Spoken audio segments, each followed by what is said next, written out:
പുതിയൊരു വീഡിയോയിലേക്ക് എല്ലാവർക്കും സ്വാഗതം. ഇന്നത്തെ ക്ലാസ് ആർ വെങ്കിട്ടരാമൻ എന്ന നമ്മുടെ മുൻ രാഷ്ട്രപതിയെക്കുറിച്ചുള്ളതാണ്. സബ്സ്ക്രൈബ് ചെയ്യണേ. അപ്പോൾ തുടങ്ങാം. ജനനം 1910 ഡിസംബർ 4 തമിഴ്നാട്ടിൽ. മരണം 2009 ജനുവരി 27. രാഷ്ട്രപതിയായ 8ാമത്തെ വ്യക്തി. ചൈന സന്ദർശിച്ച ആദ്യ ഇന്ത്യൻ രാഷ്ട്രപതി. തമിഴ്നാടിൻ്റെ വ്യവസായ ശില്പി എന്നറിയപ്പെടുന്നു.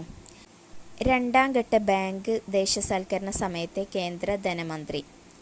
അന്ത്യവിശ്രമ സ്ഥലം ഏകതാ സ്ഥൽ.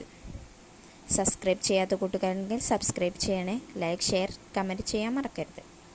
Thank you for watching.